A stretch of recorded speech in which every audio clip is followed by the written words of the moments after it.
Pinagpalang araw ka, Banong. Ganun na rin sa inyong mga solidong tagapakinig sa channel na ito. Nais ko lamang ibahagi ang aking karanasan kasama ang kapatid ko. Ang karanasan na nangyari noong nagpunta kami ng Siquijor para sa isang mahalagang misyon. Kilalanin niyo na lamang akong Haraya. Sa katunayan, ang ibabahagi ko sa inyo ay ilan lamang sa mga naging kaganapan sa buhay ko.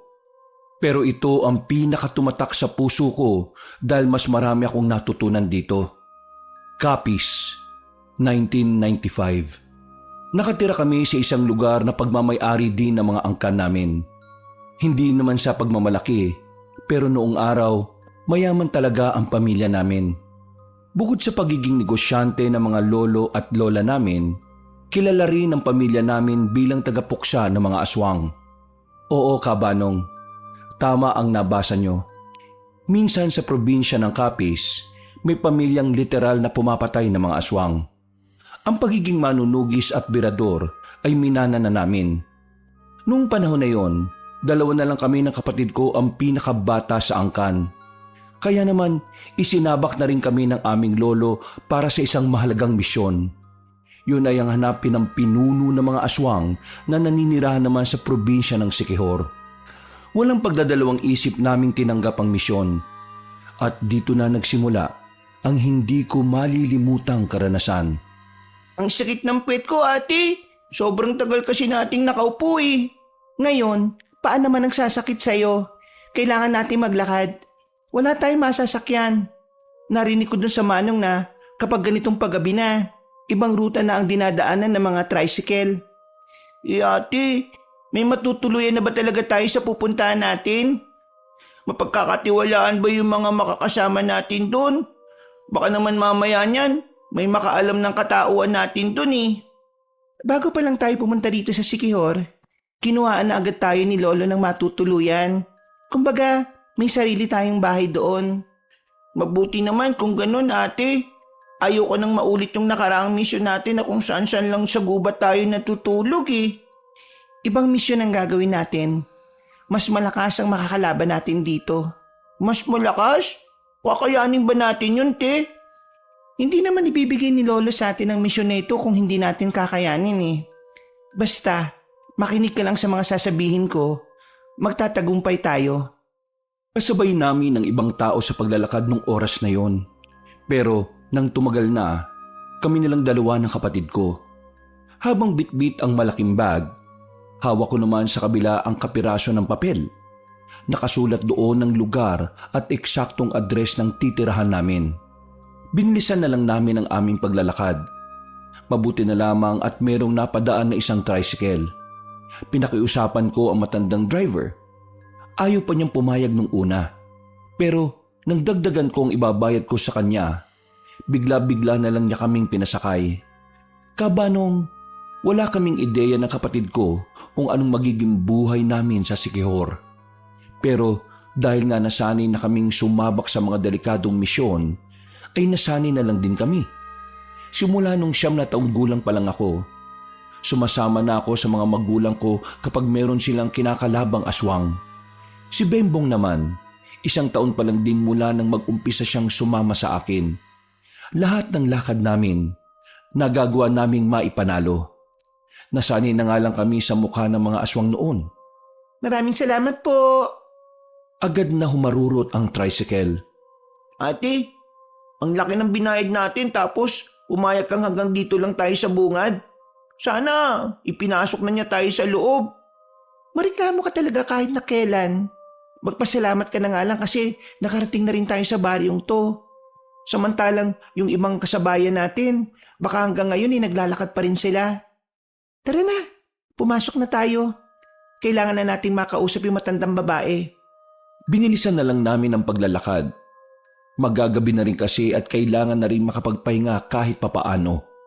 Nang marating na namin ang bahay na titira namin, ay napatigil kami sa harapan. Pinagmasdan ko ng maigi ang bahay. May 2 palapag. Simentado ang ibaba. Habang ang itaas naman ay yari na sa kahoy. Para sa aming dalawa ni Bembong ay malaki na yon. Hanip talaga ang lolo. Hindi niya talaga tayo hahayaang mamuhay ng hindi komportable, ate. Hindi ka ba nagtataka? Paano pong nagtataka? Kaya ganyan kaayos ang bahay na titira natin kasi alam ni Lolo na matatagalan tayo sa misyon. Ibig sabihin, mahirap tong misyon na pinasok natin. Kamot ulo na lang si Bembong.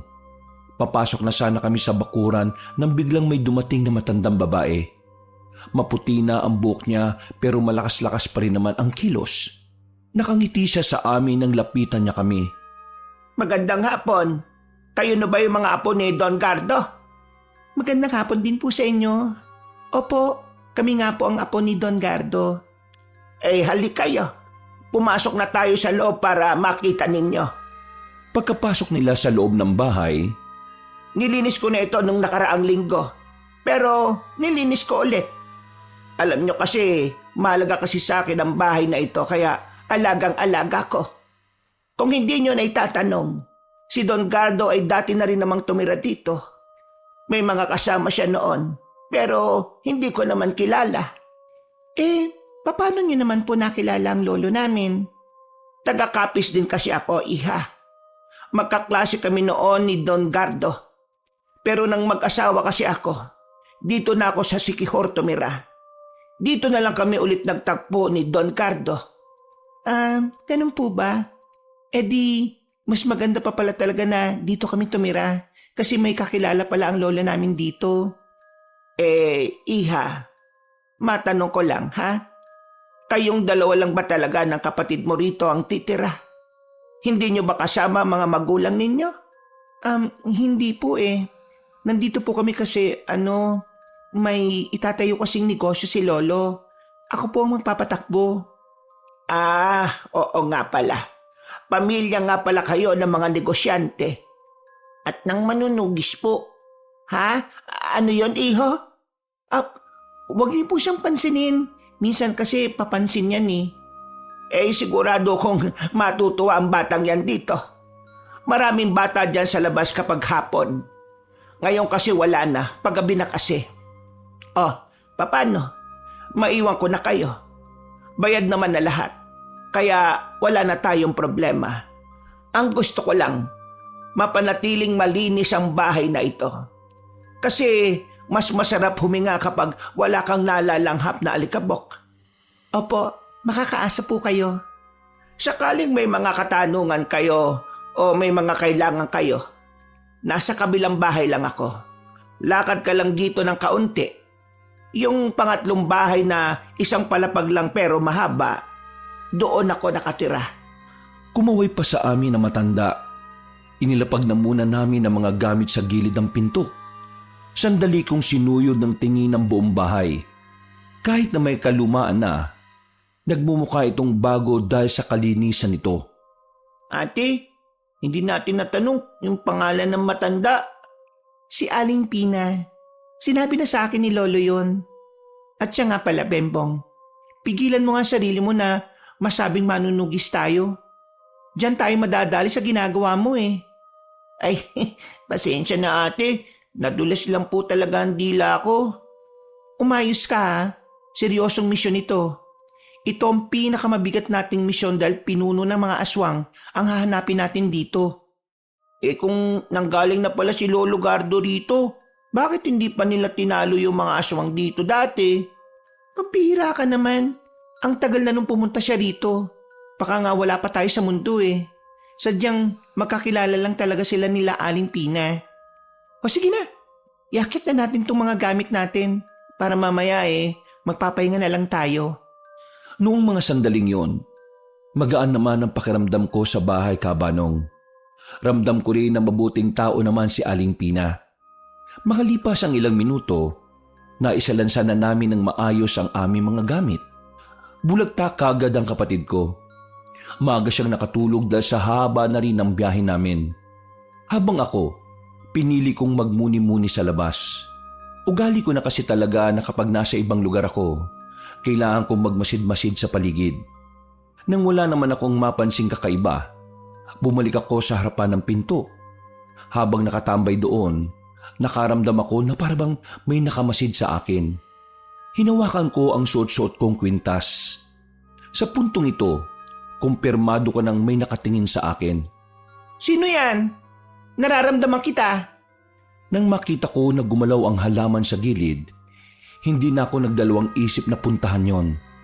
Kita kong may taong nagtatago roon. Hinabol ko yun. Isang lalaki. May katangkaran. Pero hindi ako nakaramdam ng takot. Nang maabutan ko siya, ay dinakma ko siya sa damit. Hinila ng malakas at binalandra sa lupa. Wag! Wag mo ako sasaktan! Wala akong masamang intensyon! Sino ka? At bakit ka nagmamatsak sa bakuran namin? Hindi ako nagmamatsyag! Nakatingin lang ako! Pareho lang yon, no? Magpakilala ka. Kung ayaw mong baliin ko itong buto mo. Aray! Wag! Una! Magpapakilala na ako!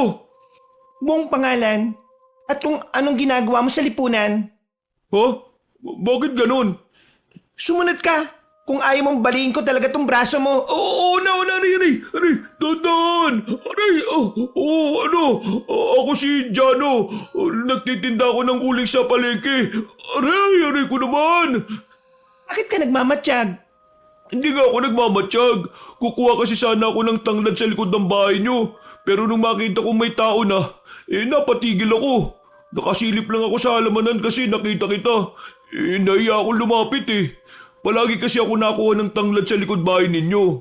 Kahit itanong mo pa kay Aling Pina, sa kanya nga palagi ako nagpapaalam Mapapatunayan mo ba yung sinasabi mo? Oo, kung gusto mo, samahan kita sa bahay niya Itanong pa natin sa kanya. Para makasiguro akong totoo nga ang sinasabi niya, agad ko siyang binitiwan. Tinulak ko siya para mauna ng maglakad. Ilang minuto lang, narating na rin namin ang bahay ni Aling Pina. Sakto naman na nasa bakuran lang ang matanda habang kumukuha ng mga sinampay na damit. Bakit? Anong meron? Nakita ko kasi ito na pasilip-silip po sa labas ng bakuran namin Naginala ako sa kanya na baka may masama siyang binabalak. Gusto ko lang pong malaman kung kilala niyo po siya. Kilala ko siya. Si Jano. Palagi siyang nagpapaalam sa akin na kukuha ng tanglad sa likod bahay. Aling Pina, grabe naman pala itong bagong nakatira doon. Parang Amazona. Muntikan pa ako mabalian ng buto O naniniwala ka na ba? Sige, naniniwala na ako. Pero hindi mo ako masisisi kung bakit ganun ang ginawa ko sa'yo. Pasensya na. Hindi ko rin kasi talaga alam ang gagawin ko Kung nagpakita naman kasi ako kanina, para lang sa tanglad. Baka rin hindi maging maganda ang isipin mo sa akin. Lalo na, hindi mo naman ako kilala. Pasensya na rin kung nasaktan kita. Sa susunod, kapag hingi ka ng tanglad, magsabi ka na lang saglit at pumunta ka na lang sa likod ng bahay. Basta, wag lang sobrang gabi yan naman pala Ayos na. Jano nga pala pangalan ko. Doon lang ako nakatira sa kabila. Matagal na ako dito. Dito na ako lumaki. Haraya naman ang pangalan ko.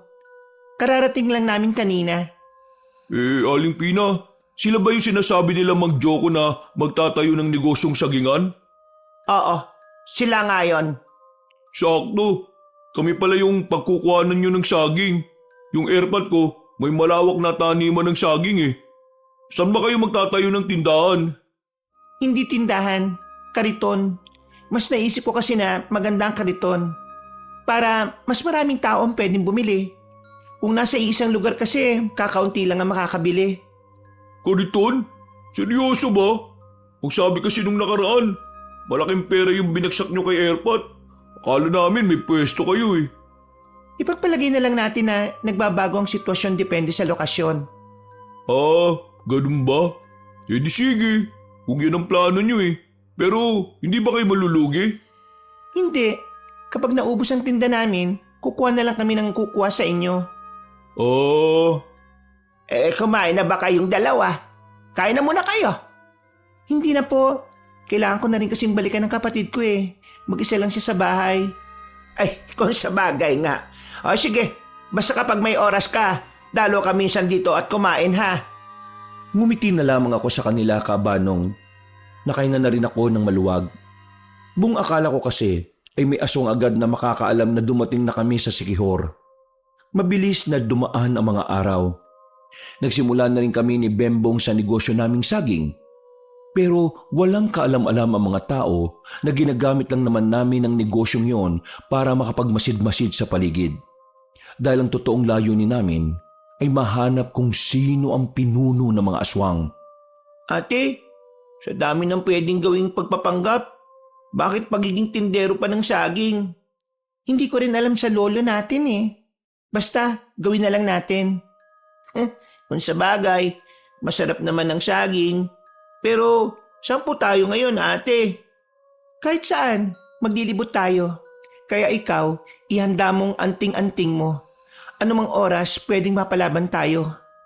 Huwag ka mag-alala, ate. Handang-handa naman po ako eh. Ngumiti pa siya ng malapad sa akin habang nagtutulak kami ng kariton. Bawat madaanan namin na kalalakihan, nakatingin sa akin. Napapangiti pa sila kapag tinitingnan ko rin sila. Akala kasi nila natutuwa ko sa mga pagmumukha nila. Pero hindi. Hinahanap ko ang pinuno ng mga aswang. Kabanong, tumagal kami ng 5 buwan sa lugar na yon. Pero hirap na hirap kami ng kapatid ko na makita ang punteriya namin. Kahit na anumang bakas, wala kaming nakikita. Pero hindi kami sumusuko. Hindi kami uuwi ng kapis hanggat wala kaming dalang magandang balita. Oh, dahan-dahan lang sa pagkain. Tumataba ka na eh. Tandaan mo takbuhan tayo lagi. Bawal ang taba ching-ching. Ito naman si ate. Masama bang kumain ng kumain? Nakakagutom kaya magtulak ng kariton. 5 buwan na kaya tayo naglalako. Wala pa rin tayong napapala ate. Hindi tayo pwedeng sumuko, Bembong. Nararamdaman ko, malapit na rin nating matagpuan ang sinasabi ni Lolo.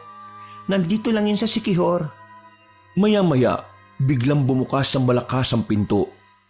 Araya! Araya! Napalingon kami kay Jano na akala mo nakatira din sa bahay. Sa halos 5 buwan na kasi naming magkakilala, tila naging kampante na siya sa amin. Kahit na wala siyang kaalam-alam kung ano ba talaga kami. Araya! Sama ka mamayang gabi! Hindi pwede. Di ko pa nga sinasabi kung saan ayaw mo kaagad. Kahit saan pa yan, hindi pwede. Walang kasama tong isa oh. Eh di sasama ako. Hindi rin pwede. Sige na ate, para naman nakakapamasyal din tayo. Nakakaalis lang tayo kapag may dala tayong kariton eh. Oo nga naman. Maawa ka naman sa kapatid mo. Ang liit pa niyan oh. Pero pinagtutulak mo na ng kariton. Hindi nga pwede. Ito naman, sige na. Minsan lang. Kuya Jano, saan ba tayo pupunta? Sa plaza lang naman mamayang gabi. Pista kasi sa plaza ngayon Ang saya dun. Marami kang malalaruan. May perya. May mga kung ano-anong mabibili. May perya? Oo, meron. Kaya nga gusto ko, kasama ka para kahit papano mas masaya. Oh, ate, anong gagawin mo? Magpipihis na. Magpiperya, di ba? Tingnan mo to. Nakarinig lang ng perya, nagbihis ka agad. Mamayang gabi pa tayo aalis, no? 3:00 pa lang ng hapon Napailing na lamang ako, Kabanong. Pero wala na rin naman akong magagawa noon kundi ang maghintay. Para malibang, pag-alis ni Jano itinuon ko na lang ang atensyon ko sa sandata ko. Nilinis ko ang espadang ilang buwan nang nakabalot sa makapal na tela. Hinawakan ko ang kwintas ko. Ang anting-anting na palagi kong kasama sa lahat ng aking laban. Dahil sa kwintas na yon, nagagawa kong matalo kahit pa ang malalakas na aswang. Napangiti na lang din ako pagsilip ko sa sala. Nakita ko si Bembong na abala sa nilalaro niya. Kahit na ganap na manunugis na ang kapatid ko, hindi ko pa rin ipagkakait sa kanya ang maging normal na bata. Mabilis na lumipas sa mga sandali at sumapit na nga ang kinagabihan. Mula nang dumating kami roon, yun ang unang beses na lalabas ako ng bahay nang walang kinalaman sa misyon namin. Naisip ko rin kasi na minsan, mas maganda nang nililibang namin ang sarili namin sa ibang bagay. O ano? May mga dala na ba kayong barya? Bakit kailangan ng barya? Kailangan ng barya, ng pera. Kasi di ba maglalaro kayo sa perya at marami tayong mabibili doon kasi mura ang mga paninda. Kaya dapat magdala kayo ng pera. Bembong, kunin mo nga ang pitaka. Pagkakuha ni Bembong ng pitaka ko, ay agad na rin kaming umalis. Hindi ko may kakaila ang saya ko habang naglalakad kami papuntang sasakyan. Hindi naman nagtagal ang binyahe namin dahil wala pang 5 minuto. Mas mabilis pa nga sana kung walang gaanong lubak. Pagdating namin sa plaza, bigla na lang akong nakaramdam ng hindi tama, Kabanong. Parang ang bigat ng aura ng paligid. May nararamdaman akong hindi ko may paliwanag. Yung pakiramdam na parang alam mong merong negatibong enerhiya sa paligid. Nakatinginan kami ni Bembong. Kahit si Bembong ay nararamdaman din yon dahil sa suot-suot nitong anting-anting. Pero mas pinili muna naming magpatay mali siya dahil kasama namin si Jano. Hindi namin pwedeng ipahalata sa kanya na may misyon kami at lalong-lalo na kung sino kami. Dahil sa nararamdaman naming presensya ng aswang sa paligid, hindi na kami naging masaya ni Bembong sa ginagawa namin. Kung tutuusin, dapat abot langit ang kaligayahan namin nung oras na yon. Pero pareho kami ng kapatid ko na nagtataka kung bakit merong aswang doon. Makalipas ang halos 1 oras, hindi na talaga kami nakatiis ni Bembong. Habang tuwang-tuwa si Jano sa nilalaro niya, palihim kaming umalis ng kapatid ko. Nagtago kami sa likuran ng isang tolda. Hinawakan namin ang sarili naming anting-anting. Hinawakan namin ang anting-anting at pumikit ng sandali. Ginagawa namin ito kapag gusto naming alamin kung saan naroroon ang aswang. Ate, nandun siya. Oo, pero hindi tayo pwedeng basta nalang lumapit. Maraming tao, may makakakita sa atin. Anong gagawin natin, ate? Hintayin lang natin siyang umalis. Susundan natin siya kung saan siya pupunta. At baka malaman pa natin kung nasaan ang iba pa niyang mga kasama. Naging kalmado na lang kami magkapatid. Pero pasimple na rin kaming lumapit sa kinaroroonan ng aswang na nararamdaman namin.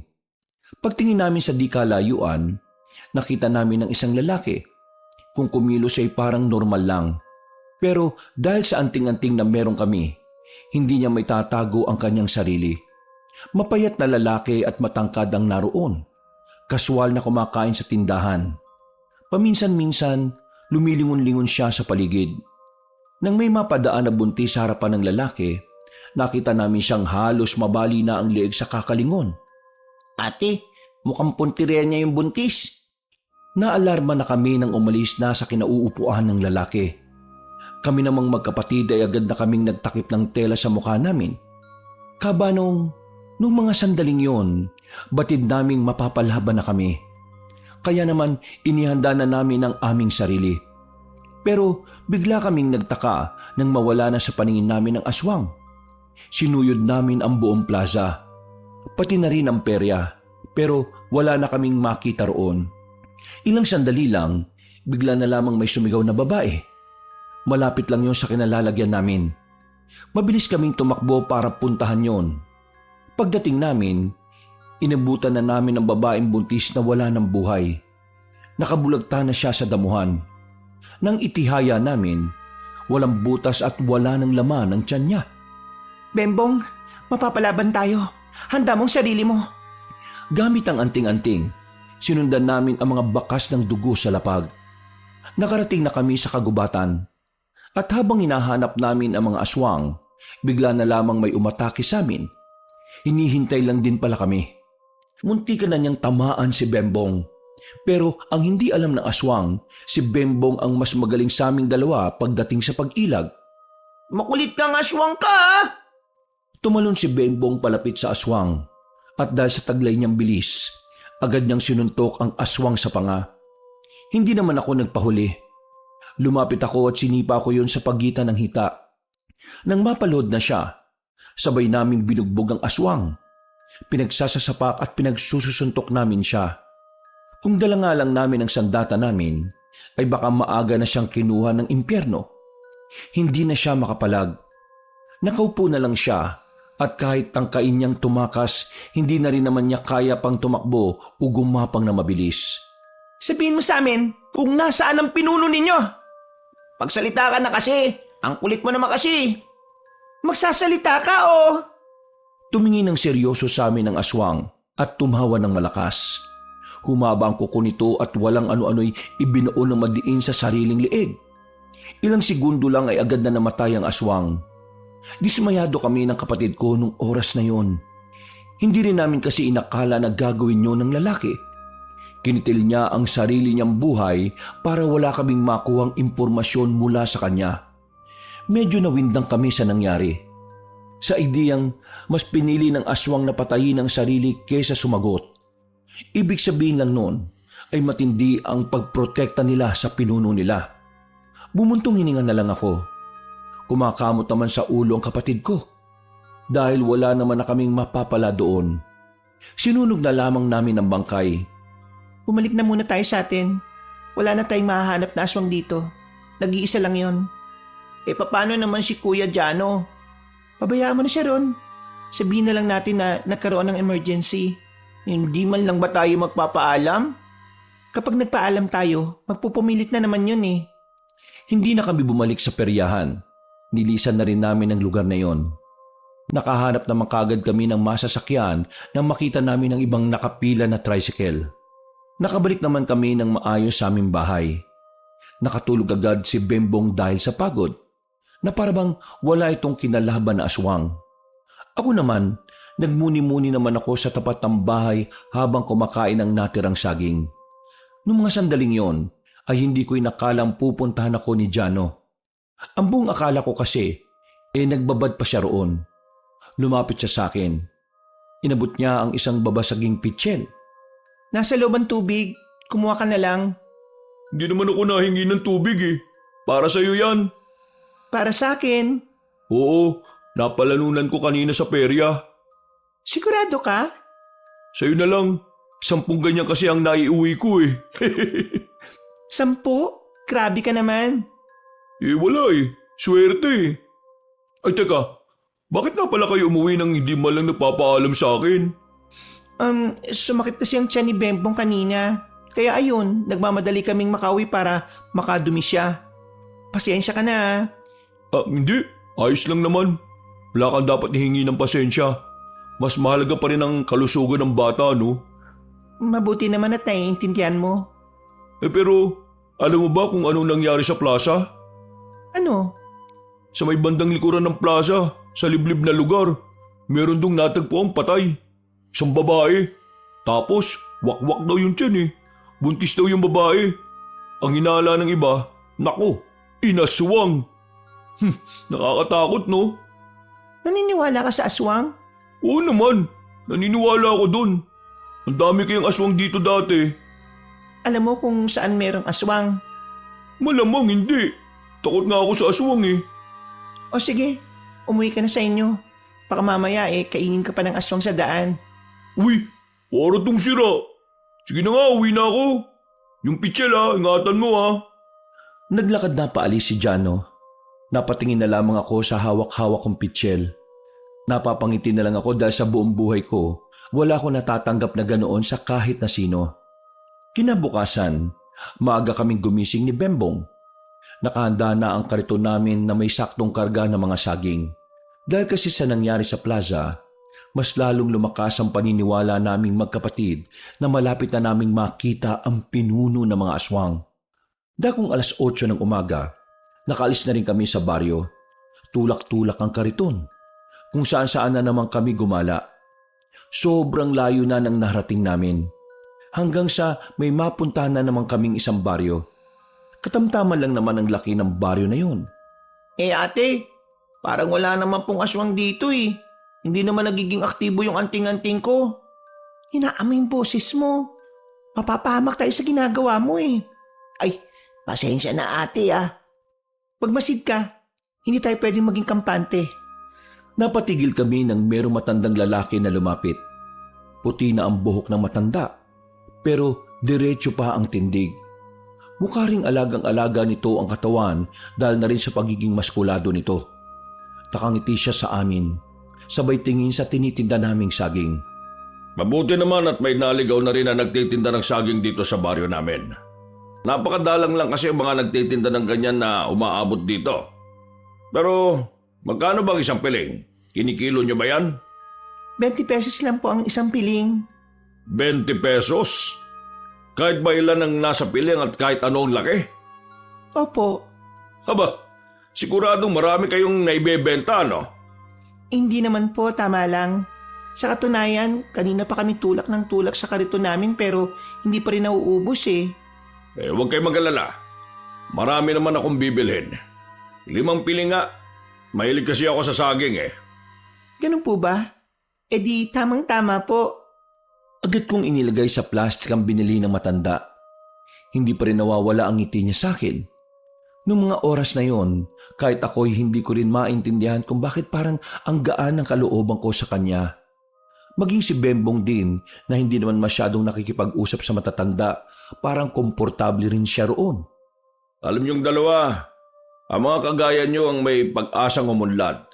Kasi ang mga kagaya niyong masisipag, kayo mga dapat tularan eh. Maraming salamat po. Pero masaya na po kami na meron na kaming nakakain sa pang-araw-araw. Napangiti na lang ako sa sinabi ni Bembong. Hindi dahil natutuwa ako. Sadyang masaya na rin ako na nagagawa na rin niyang magpanggap sa ibang tao para lang hindi malaman ang katauhan namin. Dapat ang isang tao hindi nakukontento kung ano lang ang meron siya ngayon. Dapat mas nagsisikap tayo para umunlad. Hindi po kayo maintindihan ng batang yan. Puro kalokohan lang pong nasa isip niyan eh. Ganyan naman talaga ang mga bata. O sige na, mauna na ako at kakain pa ako ha. Maglibot-libot lang kayo rito at baka meron pang bumili. Marami sana kayong mabenta. Kumuhay pa siya sa amin na parabang sobrang tagal na niya kaming kilala. Ate, tingin ko kilala ni Lolo yun. Anong kilala? Paano mo naman nasabi? Magaan ang loob natin sa kanya eh. Diba ganun ka rin naman? Oo, magaan nga. Hindi ko nga rin alam kung bakit eh. Baka siguro mabait talaga siya sa tao. Ganun naman kasi yon. Kapag mabuti kang tao, sa kahit sino makakausap mo matutuwa sa'yo. Bakit ako? Mabuti naman po akong tao pero lagi mo akong pinapagalitan. Ay naku, ewan ko sa'yo. Tara na nga, magtulak na tayo. Pinagpatuloy namin ang pagtutulak ng kariton. Nang madaanan namin ng ibang bahay, nagsilapitan ng iba. May mga nag-aagawan pa. Meron pang nagkagalit para lang makipag-unahan. Noong mga sandaling yon, hindi ko maintindihan kung bakit parang sobrang mahalaga sa kanila ang saging. Pero kahit na ganon, pinagbentahan na lang namin. Naisip ko na lang na baka totoo nga ang sinasabi ng matandang lalaki na madalang lang talagang may nagpupunta roon para magbenta ng saging. Ate, mga unggoy ba sila? Tingnan mo 5 piling na lang natira. Nag-aaway pa yung 3 bumili. Shh! Huy! Pipik mo! Ikaw talaga bata ka. Ay, pasensya na po. Bumuntong hininga na lang ako. Paubos na kasi ang tinda namin at kapag naubos yon, wala na kaming maaaring gawing pamorma para itago ang tunay naming pakay. Kaya naman naisipan ko ng dagdagan ng tinda namin sa mga sumunod na araw. Bagsak lang din naman ng bagsak si Jano ng saging sa amin kaya tuloy-tuloy ang benta. Sa mga nakalipas na araw ay mas napadalas ang pagdaan namin sa baryo ng Makopa. Ang baryong yun ang unang baryo na kinatuwaan namin ni Bembong. Yun yung baryo na palaging tuwang-tuwa kapag dumadaan kami. Doon din ang baryo na tinitirhan ng matandang si Aduhay, ang matandang lalaki na unang nakausap namin doon. Hindi ko alam kung ano ang meron sa baryong yon, pero paulit-ulit kaming nagpupunta ng kapatid ko doon para lang masuplayan sila ng saging. Habang ginagawa namin kasi yon, pakiramdam ko ay nagkakaroon din ng saysayang misyon namin. Ate, ubos na naman tong nasa karito natin. Ang dami na naman natin pera. Hindi naman natin kailangan yan eh. Ang kailangan natin, mahanap yung pinuno ng mga aswang. Akala mo ba hindi ko iniisip yan? Bakit ba kasi natin sila laging binibentahan? Kahit ako, nagtataka na rin eh. Kasi parang di kompletong araw natin pag di tayo dumadaan sa kanila. Bembong, wala ka bang nararamdaman na kakaiba sa baryo ng Makopa? Paano kakaiba ate? Kakaiba? Basta, kakaibang pakiramdam. Wala naman ate. Magiging aktibo naman itong anting-anting kung may panganib sa paligid eh. Ikaw, may nararamdaman ka rin ba? Wala. Magaan din ang pakiramdam ko. Wala rin naman sinasabi ang anting-anting ko kung may dapat tayong ikabahala. Ibig sabihin lang nito ate, Hindi ang baryo ng Makopa ang dapat natin pinag-aaksaya ng oras. Napaisip din ako sa sinabi ng kapatid ko. May punto siya. Tama siya sa sinasabi niya. Pero kahit na ako man din, nahihiwagaan na sa nararamdaman ko. Para kasing unti-unti na rin akong nagkakaroon ng pakialam sa mga taong naroon. Nang makauwi kami sa baryo namin, isang lalaki ang aksidenteng nasagi namin ng kariton. Dumaan kasi yung gulong sa lubak. Sumakto naman na may napadaan kaya hindi na namin napigilan. Hindi naman kalakasan ng pagtama, pero munti ka nang matumba ang lalaki nang mawalan nito ng balanse. Uy! Bulag ka ba? Pasensya, hindi ko sinasadya. Ngalay na kasi yung kaliwang braso ko kaya hindi ko makontrol ng maayos yung kariton eh. Alam niyong may dadaan eh. Sa puntong yun, ramdam ko nang mapapaaway talaga ako. Iba ang tabas ng dila ng lalaki. Ramdam ko ang kaangasan sa kanya. At dahil pinalaki kaming palaban ng mga magulang at angkan namin na lehitimong manunugis, hindi ako nagpatinag sa kanya. Kung nakita kitang biglang lumitaw, di sana mas nilakasan ko pa. Anong sinabi mo? Kuya, wag po muna kayo magalit. Mapag-uusapan naman po natin. Hindi ka ang kinakausap ko ha. Ayusin mo yung sinasabi mo sa bata ah. Nasa tamang edad ka na, pero para kang batang nagmamaktol. Humingi na nga ako ng paumanhin sa'yo eh. Ano pa bang gusto mong gawin ko? Huwag kang mag-angas. Kababae mong tao eh. Ikaw unang nag-angas eh. At para sabihin ko sa'yo, hindi lang lalaki ang pwede mag-angas. Kahit sino pwede. Aba, ikaw na itong nakasagi, ikaw pa itong mayabang. Sino ka ba? Taga-saan ka ba? Hindi mo ba ako kilala? Hindi kita kilala at hindi ako interesado. Matagal na ako dito. Kilala ako dito bilang tama na yan. Napalingon sila sa matandang lalaki na kararating lang din. Lumapit sila sa amin habang hawak-hawak ang isang tungkod na parang hindi naman niya talaga kailangan. Malakas pa rin naman kasi siya at hindi naman uugod-ugod. Miss, pagpasensyahan mo na itong apo ko ha. Mainit lang ang ulo niya dahil hindi naging maganda ang kanyang araw eh. Seryoso ka ba, Lo? Sinagi niya ako ng kariton niya. Eh kasi, hindi ka rin naman nakatingin. Kung nakatingin ka, hindi nakaiwas ka. Pero siyang hindi nag-iingat eh. Hindi ka rin naman nag-iingat. Pareho kayo. Kaya dapat maayos ang maging usapan ninyo. Kalmado, payapa at formal. Hindi ganito. Babae ang kausap mo, may bata pa. Kaya umayos ka ha. Napabuntong hininga na lang ang lalaki. Humanga ako sa matanda. Kahit na alam kong may mali rin naman ako, hindi niya pinaramdam sa akin na tatanga-tanga ako. Pinagalitan niya pa ang apo niya na hindi rin naman nakapagsalita. Pasensya na kayo ha. O sige, aalis na kami. Maraming salamat po sa pangunawa. Tumango na lang yung matanda sa akin. Naglakad na rin sila palayo. Tiningnan pa ako ng lalaki ng masama bago sila lumiko sa isang kanto. Napakamot na lang din naman ako ng ulo. Nairita din ako sa lalaking yon. Noon lang ako nakakita ng lalaki na parang batang nagmamaktol.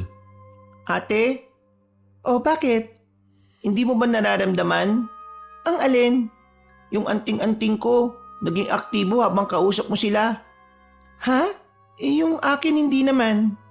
Hinawakan ko ang anting-anting niya, Kabanong.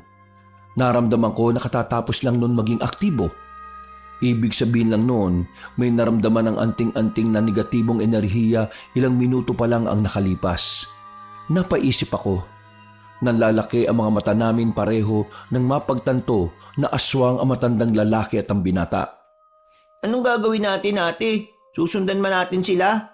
Hindi. Dito lang muna tayo. Taga rito rin sila eh. Magmatsyag na lang muna tayo sa kanila. At baka malaman natin kung nasaan yung tunay nilang kuta. Grabe ate, hindi ko inakala na kusang lalapit sa atin yung mga aswang. Kaya nga dapat maging alerto lang tayo. Pero kung aswang sila, alam din kaya nila kung ano tayo? Yun ang hindi natin sigurado. Kaya nga habang nandito tayo, hindi tayo dapat nagpapalata kung ano man ang tinatago natin. Kabanong, kahit nakatingkatin na akong paslangin ng dalawang aswang na yon, ikinalma ko na rin muna ang sarili ko. Nagdesisyon akong umuwi na lang muna.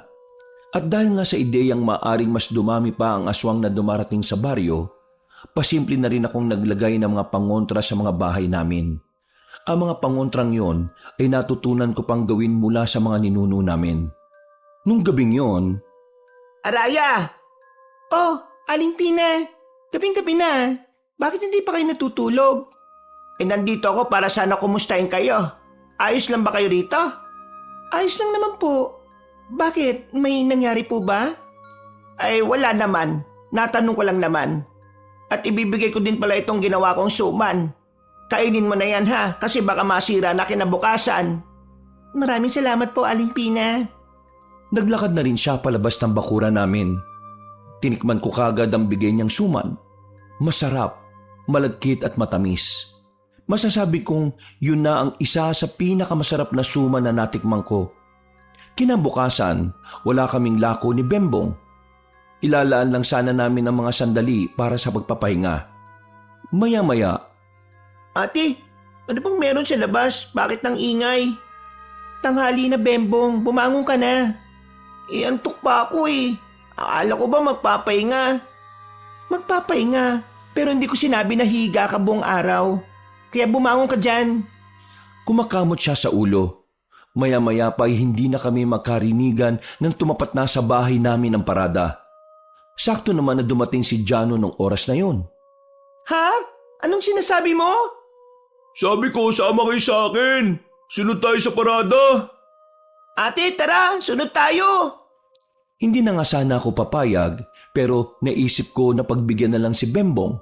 Tutal, nung araw naman na yon ay kailangan din naming malibang. Ilang buwan na rin kaming konsumido kung saan namin makikita ang pinuno ng mga aswang. Maingay nung oras na yon dahil sa parada ng mga nagda-drum and lyre. Nagsisigawan na kami pero hirap pa rin naming marinig ang isa't isa. Pero kahit na maingay, kitang-kita ko ang mga taong naroon kung gaano kasaya. Masaya ba? Ha? Ano yon? Masaya ka ba ngayon? Kabayo? Anong kabayo? Ha? Ay nako, mamaya mo na nga ako kausapin. Ang ingay eh. Nang makalagpas ang parada, saka lang kami nagkaroon ng maayos na pag-uusap ni Jano. May dala-dala siyang pagkain nang lumapit siya sa amin. Hindi ko alam kung saan yun galing pero tinanggap ko pa rin. Kakagat na sana ako nang makita ko na naman ang lalaking nakasagutan ko. Kasama pa rin ito ang matandang lalaki na lolo rin naman niya. Nagkatinginan kami ni Bembong. Pareho kami nang naiisip. Kung wala lang siguro si Jano at kung hindi lang tirik ang araw, baka hindi na kami nakapagpigil pa ng kapatid ko. Sumenyas ako sa kanya. Nakuha naman niya ang nais kong sabihin. Iniwan ko siya sandali at pasimple akong lumapit sa hinihinala kong aswang. Sa hindi inaasahang pagkakataon, napating din siya sa akin. Nakasimangot pa rin. Ako naman, pinakiramdaman ko lang ang suot-suot kong anting-anting. Nagtataka ako kung bakit parang hindi naman nagiging aktibo ang anting-anting ko. Tinitingnan mo ba ako? Oo, bakit? Anong problema mo sa akin? Problema? Depende. Miss, hindi kita kilala at ganun ka rin naman sa akin. Kaya pakiusap lang, huwag kang masyadong madikit. May gusto ka siguro sa akin ano? Ang lakas naman ng hangin mo. Bakit parang sinusundan mo ako? Sinusundan? Paano mo naman nasabi? Kagaya niyang ginagawa mo. Taga rito rin ako. At kaya ako nandito, sinusundan namin yung parada kanina. At hindi ikaw. Masyado kayatang nag-iilusyon. Hindi na nagsalita pa ang lalaki, pero baka sa mukha niya ang pagkainis sa akin. Umalis na lang din ako. Wala naman kasi akong nakitang kakaiba sa katawan niya, pero sabi ni Bembong, nagiging aktibo pa rin daw ang anting-anting niya. At dahil doon, lumipas ang gabi ay inihanda namin ang aming sarili. Dala ang mga sandata, lumabas kami ng kapatid ko. Nakatakip lang ng bahagya ang mukha namin ng itim na tela. Nalaman ko ang tirahan ng maglolo. Kaya naisip namin ni Bembong na perpektong pagkakataon na yon para atakihin ang dalawa. Nagmamadali kaming naglakad palapit sa bahay. Tahimik na ang gabi. At ang tanging maririnig na lamang ay ang mga kuliglig.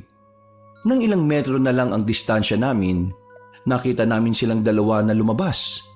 Nagmamadali silang naglakad. Mahusay kami pagdating sa pagsunod kaya hindi nila naramdaman ang presensya namin. Nakarating na kami sa kagubatan. Nakita namin tila meron silang hinahanap. Bumilis ang kanilang lakad. Parang naramdaman na rin nila na may sumusunod sa kanila. Kaya nang lumiko sila, hindi na namin sila nakita. Bigla na lamang silang nawala na parang bula. Ang bira ate, nawala na sila. Ang bagal kasi nating maglakad eh. Saan ka nakakita ng sumusunod na mas mabilis pa kaysa sa sinusundan? Malamang, kailangan nating bagalan para hindi nila tayo makita. Wala na sila eh. Anong gagawin natin? Di hanapin pa rin natin. O kaya, hintayin na lang natin silang makabalik sa kanila. Baka kasi, alam na nilang nakasunod tayo. Kaya baka hindi na rin sila bumalik sa bahay na yon. Kung yung dinadaldal mo, tinutulungan mo ako mag-isip kung saan mas magandang hanap, di mas maganda sana. Tingin ko, dito maganda ate. Tinahak namin ang direksyon na tinuro ni Bembong. Wala kaming dalang kahit na anong ilaw ng mga sandaling yon. Kaya hindi maiwasan na sumabit kami sa kung saan-saan. Pero dahil sanay na sanay naman kami sa gubat, madali naman naming nalalagpasan yon. Sa kalagitnaan ng paghahanap namin sa dalawa, nakaramdam na kami ng hindi pangkaraniwang presensya. Nagiging aktibo na rin ang anting-anting namin. Kaya naman hinugot na rin namin ang espadang daladala namin. Nakiramdam muna kami sa paligid. Mga ilang sandali lang, nagulat na lang ako nang biglang may humila na sa paa ko. Pero agad ko yung tinaga ng espada ko. Nabitiwan niya ang paa ko. Dahil alanganin ang lagay namin sa parting yun ng gubat, mabilis kaming tumakbo ni Bembong hanggang sa makarating na kami sa parting walang gaanong puno. Sa puntong yon, may nakikita na kaming mga aswang. Nasa 7 sila. At base sa mga karanasan namin sa aswang, iba ang mga aswang na yun. Hindi sila gaya ng mga nakakalaban namin sa kapis. Ate, iba talaga yata ang aswang sa kada probinsya. Hindi ko alam kung anong aswang to eh. Huwag ka masyadong madaldal. Ituon mo lang ang atensyon mo sa mga kalaban natin. Muling umatake sa amin ang mga aswang. Kahit naiilagan namin ang mga pag-atake nila, ay aminado kong maliliksi talaga sila. At para bang may mga alam din sa pakikipaglaban. Yun ang unang beses na nakaengkwentro kami ng aswang na para bang kagaya lang din namin ang husay. Kaya nung mga sandaling yon, mas nag-ingat kami ng kapatid ko. Hindi namin minaliit ang kalaban namin. Bembong! Ay, aagulat ka naman ate. Hindi ka ba tumitingin sa likuran mo? Umayos ka nga. Huwag ka mag-alala ate. Hindi naman ako mapapahamak eh. Ay naku, kampante ka masyado. Baka ikaw pa mauna sa akin eh. Muli kaming nagdikit. Pumapalibot na sa amin ang mga aswang habang paikot-ikot sila. Nakita kong medyo mahihirapan kami sa mga yon kung hindi namin siseryosohin ang nangyayari. Kaya naman hinawakan ko na ang aking anting-anting at lihim na bumulong. Walang ano-ano ay kaagad na dumalaw ang kakaibang enerhiya sa buong katawan ko. Mabilis kong tinakbo ang nasa harapan ko. Hindi na malaya ng mga aswang ang paglapit ko kaya pinagtatataga ko sila. Sumunod din naman sa akin si Bembong. Pinakita namin sa kanila kung gaano kami kagagaling. Kalaunan, tila nawindang ang mga aswang. Tumigil sila at para bang nagdadalawang isip ng lumaban sa amin. Ano? Ayaw niyo na ba? Ang kukulit niyo ah. Baka hindi niyo kami kilala. Kabilang kami sa mga pinakamahuhusay na manunugis ng kapis. Nagawa mo pa talaga magyabang ah. Sabayan mo na ako. Tapusin na natin to. Hindi namin pinabayaan na makatakas sa mga aswang na natira. Ginamit namin ang kapangyarihan ng anting-anting. At dahil doon, nagawa namin silang paslangin kahit tinangkapan nilang tumakas. Kabanong, wala pa sa 10 minuto ay nagawa na naming lasagin ang mga yon. Wala pa sa 10 minuto ay nagawa na naming lagasin ang mga yon. Bumuntong hininga na lamang ako. Ang akala ko kasi ay mahihirapan kami. Pero pangkaraniwang aswang lang din pala ang nakalaban namin. Ang pinagkaiba lang pala ay mas mabilis sila ng kaunti. Aalis na sana kami nang biglang merong lumitaw mula sa gilid. Humigpit uli ang hawak namin sa espada nang malaman kung sino yon. Mga ako sa pinakita ninyo. Hindi ko inakala na isa ka palang manunugis. Kaya naman pala may kayabangan ka rin eh, no? Mabuti naman at inilabas niyo na rin ang sarili ninyo para hindi na kami mahirapang maghanap sa inyo. Ate, ngayon na! Nagulat ang maglolo nang bigla kaming umatake. Bumunot din ng patalim ang mga yon at nagawang salagin ang atake namin. Hindi kami tumigil at patuloy lang sa paglapit. Nang makadistansya ng bahagya ang maglolo ay nagsalita yung lalaki. Uy! Ano pinagagawa nyo? Hindi kami kalaban! Lumang tugtugin na yan. Bulok na estilo ng mga aswang kapag hindi nila kaya kalaban nila. Hindi nga kami kalaban! Bakit ayaw nyo muna kami magsalita? Manahimik ka, aswang! Muli kaming lumapit ng mabilis gamit ang kapangyarihan ng anting-anting. Sa mga sandaling ito, nagtataka na rin ako kung papaano nila nagagawa akong salagin. Sa isip-isip ko, wala pa akong aswang na nakalaban na parang kalkulado ang galaw ko. At para bang kabisado rin nila ang bilis namin. Dumistansya kami ng kapatid ko nang maramdaman kong walang mangyayari sa ganoong taktika. Hindi kami mga aswang, iha! Naging aktibo ang daladala naming anting-anting na kapatid ko. Kaya paano mo sasabing hindi kayo aswang? Hindi nyo kami malilinlang. Ang dami na naming aswang na pinaslang sa kapis. Dito sa Sikihor, mga pangkaraniwang aswang lang din kayo sa paningin namin. Oo nga, kaya umanda kayong dalawa. Lalo ka na lalaki ka. Manahimik kang bata ka. Baka makutusan kita dyan eh. Mga manunugis din kami gaya ninyo. Bigla ko natigilan sa sinabi na matanda. Pinakita niya pa sa akin ang kwintas niya na may bilog na palawit. Sa puntong ito ay marahang kong naibaba ang armas ko. Kaya nagiging aktibong anting-anting ninyo kapag nasa paligid kami. Ay dahil meron kaming suot-suot na kung saan kapag nasa katawan mo yon, ang presensya na meron ka ay magiging presensya na ng aswang. Ginagawa namin ito para hindi malaman ng aswang na nasa paligid kami. Para isipin din nilang aswang kami. Sa ganitong paraan, mas madali namin silang malalapitan. Hindi kami aswang. Aswang din nga ang hinahanap namin eh. Tapos aswang kami? Buwang lang. Buwang ka ba? Akala ko ba magagaling na manunugis kayo ng kapis? Bakit hindi man lang kayo nagkaroon ng ideya na manunugis din kami? O baka naman mga bagito pa kayo sa larangan na ito? Huwag mo kaming malitin. Hindi mo alam ang mga pinanggalingan namin. Mga manunugis din kayo? Oo. Sa probinsyang ito, dalawa lang kami sa mga pumapatay rin ng mga aswang. Marami-rami rin kami. Pero wala kaming pagkakaisa kaya watak-watak naming tinutugis sa mga kalaban. Sa puntong ito ay naging kalmado na rin ako. Nang masiguro kong mga manunugis rin sila, ay ibinalik ko na sa tagiliran ko ang espada ko.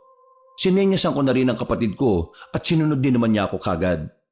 Dahil napaslang nyo naman ang mga dapat ay papaslangin namin, wala na rin kaming gagawin. Ngayon, pwede ko ba kayong maimbitahan sa bahay ko? Baka may mga bagay kayong nais malaman tungkol sa mga aswang sa Sikihor. Hindi na ako tumanggi pa. Para kasi sa akin noon, mas maganda na may makausap kami na kagaya nila at baka may masaga pa kaming mahalagang impormasyon. Bumalik kami ng baryo. Sa bakuran kami nagharap-harap. Kahit na nakasimangot sa akin yung binata, hindi ako naiilang. Wala akong pakialam sa kanya noong mga sandaling yon. Ang mahalaga, kung anuman ang mga malalaman namin. Pasensya na at ito lang ang kaya naming ihain ha. Hindi kasi kami nakapagluto kanina eh. Wala namang problema. Nandito lang naman kami dahil tingin ko, tutulungan nyo kami. Bago natin simulan, nais ko muna magpakilala. Ako si Pedrino. At ito naman ang apo kong si Dingdong. Ang galing ate, siya si Dingdong, yung artista. Kaso, siya si Dingdong Guantes, yung sinusuot sa kamay. Ako nga pala si Haraya. Ito naman kasama ko ay kapatid ko, si Bembong. Kung nagtataka kayo at bakit bata pa lang ito pero manunugis na, sangkan namin sa kapis, bata pa lang kami sinasanay na kaming humawak ng mga sandata para labanan ng mga aswang. Nakakahanga kayong dalawa. Pero kayo ba ay narito para puksain din ang pinuno ng mga aswang?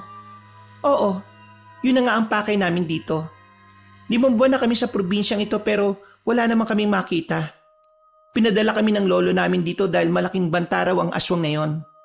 Ang totoo niyan, pareho lang tayo ng layunin. Hinahanap din namin ang mga aswang. Lalong-lalo na ang kanilang pinuno.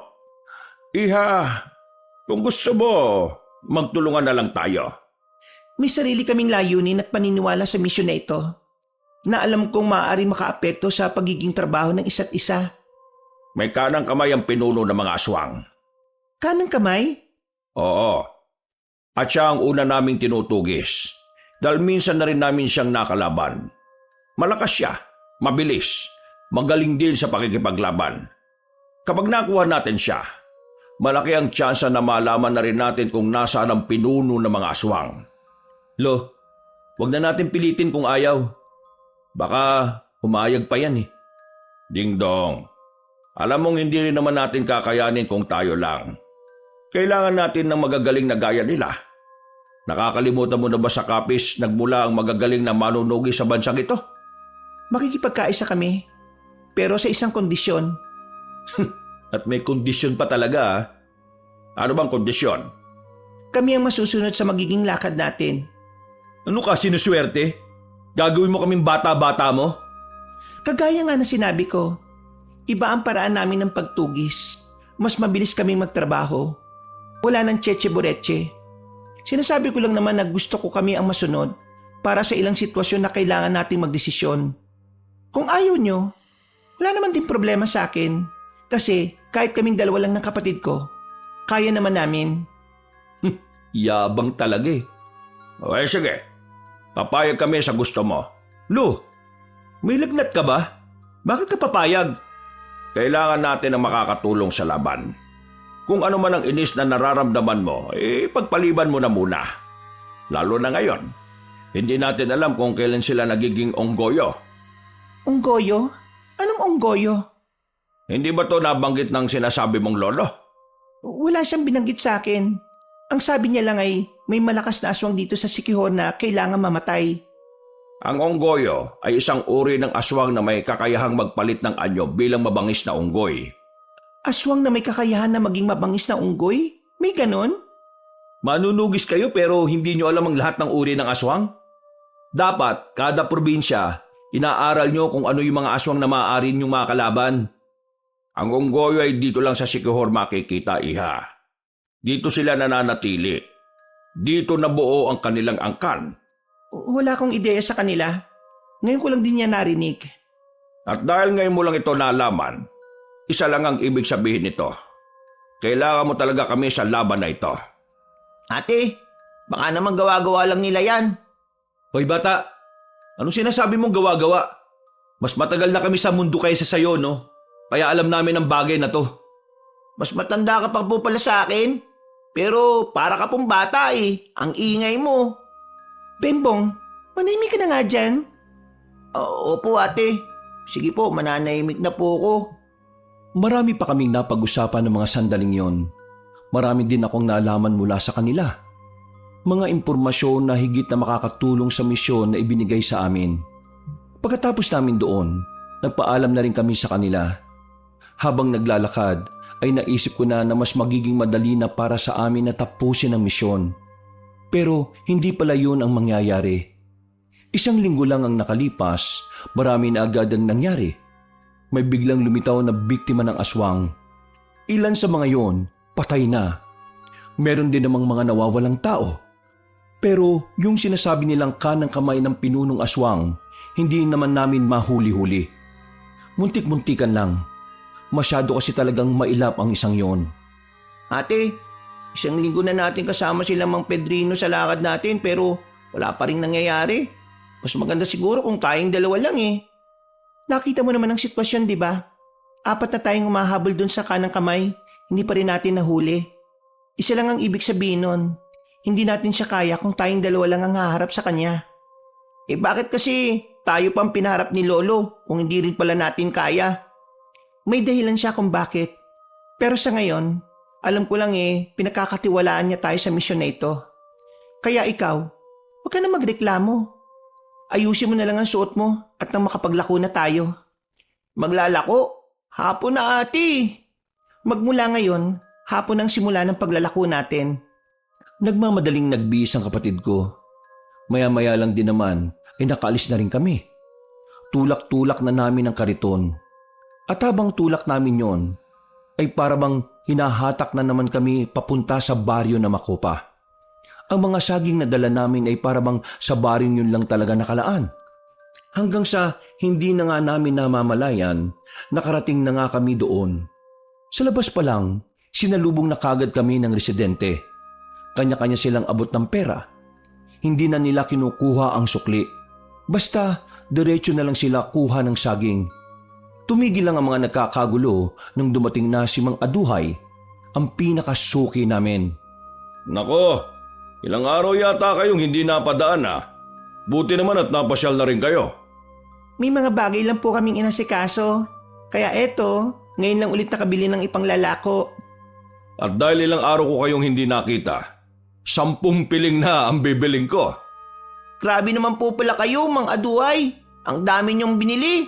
Halatang gustong-gusto niyo ang saging Masustansya naman kasi ang saging Napangiti na lamang sa amin na matandang lalaki. Muling naglapitan ng mga tao. Dinumog na naman kami para bilhin ng mga natitirang saging. Noong mga oras na yon, wala pang kalahating oras ay naubos na ang mga tinda namin. Palis na sana kami, pero may napansin kaming kakaiba sa babaeng nakasalubong namin. Napansin ko na parang hindi siya mapakali. Kamot siya ng kamot. Nang silipin ko ang muka, nakita kong parang namumula mga mata niya. Nang mapansin niya na nakatingin ako sa kanya, agad-agad siyang umalis. Napansin ko na lang na may hawak din pala siyang saging. Tinulak ko ng mabilis ang kariton para makalabas na kami kagad ng Baryo Macopa.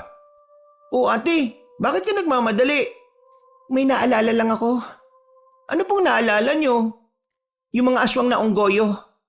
Yung mga aswang na nagaan yung unggoy? Oo, yun nga. Ano naman? Yung mga unggoy, may hilig sa saging. Yung mga tao dito, mahilig din sa saging. Napapaisip lang naman ako. Paano kung mga aswang pala mga nandito? Teka ate, bakit nga hindi natin naisip kagad yun nung nakaraan?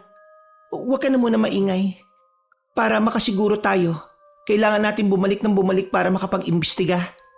Sasabihin ba natin to kina Mang Pedrino at Kuya Dingdong? Oo, kailangan nila itong malaman. Bago pa may makaalam na naghihinala na kami, ay agad na rin kaming umalis. Inabot na kami ng gabi sa daan dahil anong oras na rin kaming natapos sa Baryo Macopa. Habang naglalakad kami, bigla na lang naging aktibo ang mga dala naming anting-anting. Nagkatinginan kaming dalawa ni Bembong. Huminto kami sa pagtutulak. Mga ilang sandali lang, isang boses ang narinig namin mula sa gilid. Araya! Sino ka? Lumapit pa siya sa amin para tamaan ng liwanag na nagmumula sa poste. Minukhaan ko siya. Nanlalaki ang mga mata ko nang makilala ko ang mukha niya. Nakangiti siya sa akin. Noong mga sandaling yon, nakalimutan ko na ang anting-anting. Dagol? Ako nga, Araya.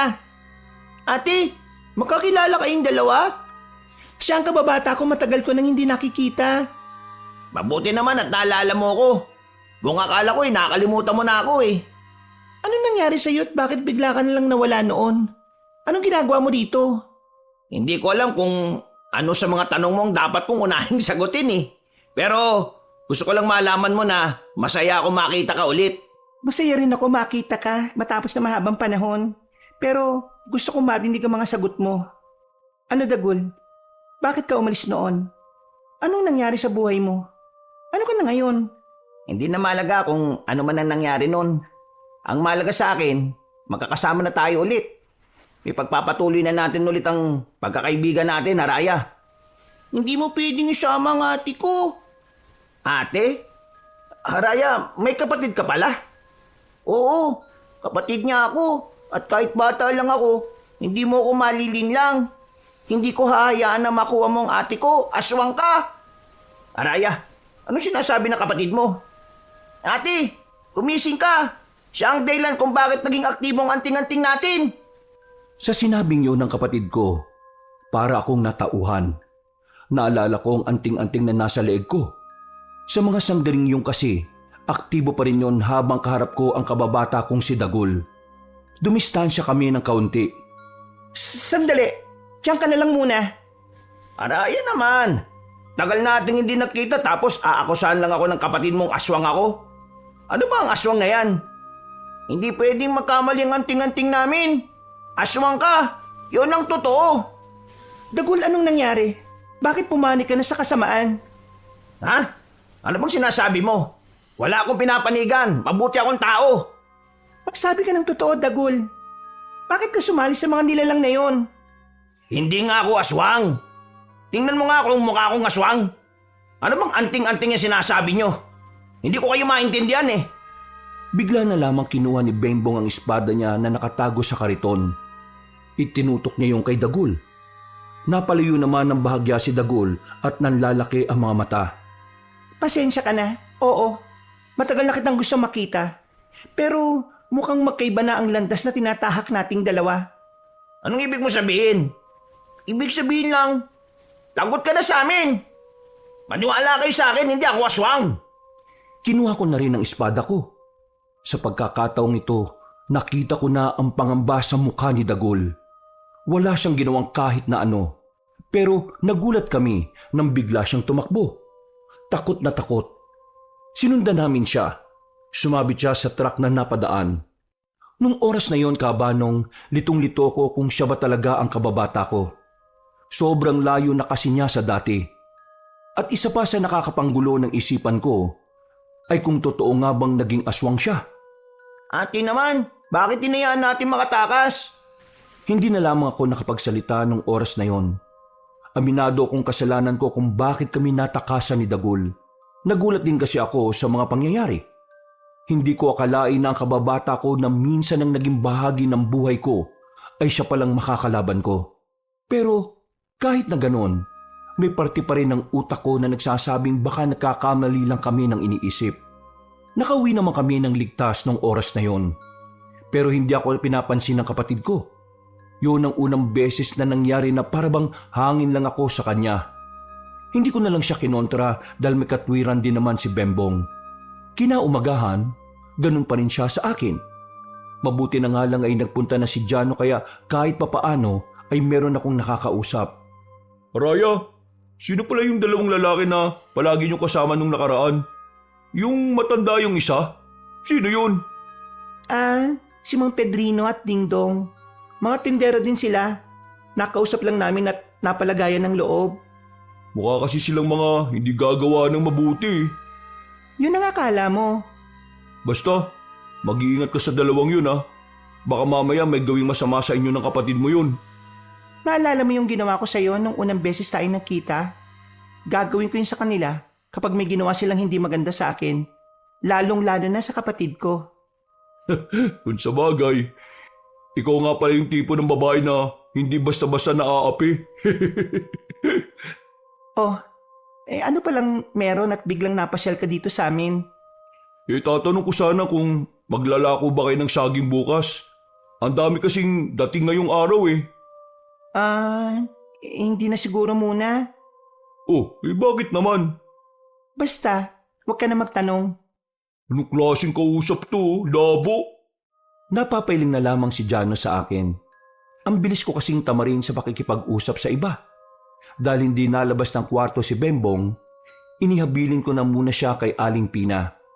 Kailangan kong puntahan ng maglolo para alamin kung may bagong impormasyon silang nakuha. Nang naglalakad na ako, bigla na lang lumabas sa gilid si Dagul. Hinila niya ako papunta sa gilid.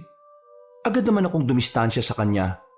Wala ang anting-anting ko kaya hindi ko malaman kung totoo ba talaga ang hinala namin na aswang siya o hindi.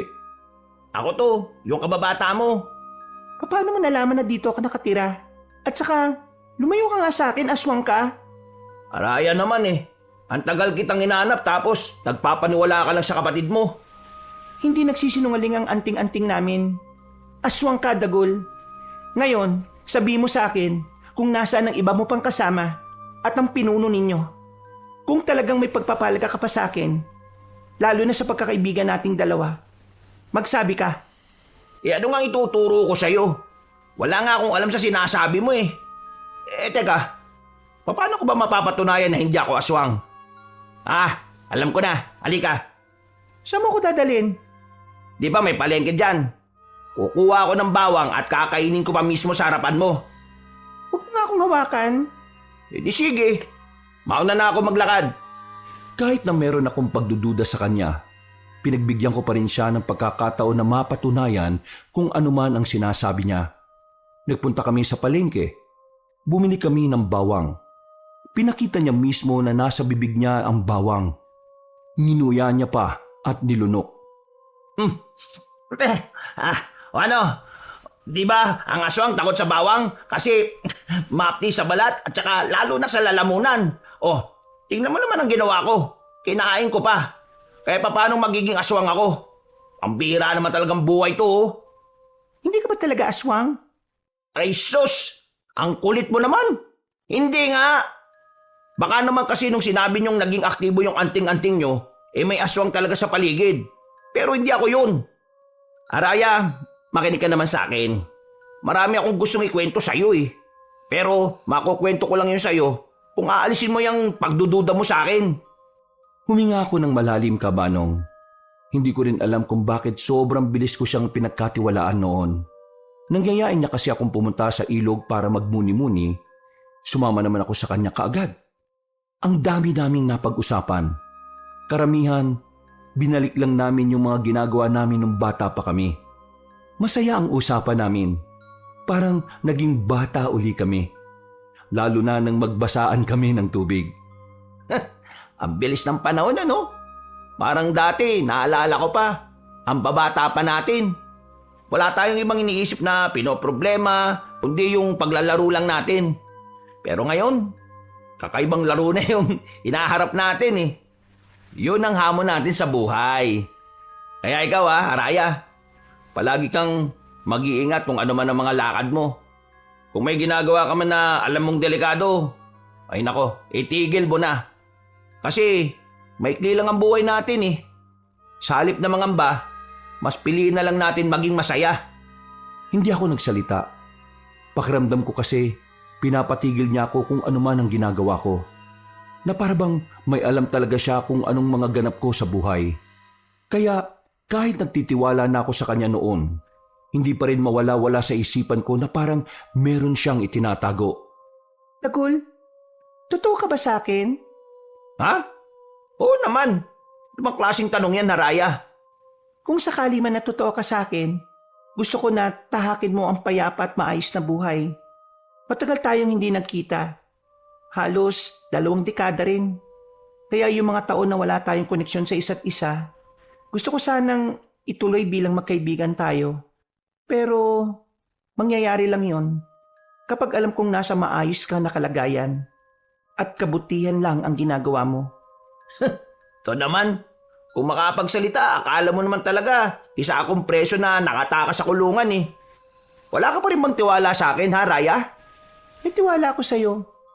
At sana yung tiwala ko na yon, hindi masira, Dagul. Ang tagal nating hindi nakita eh.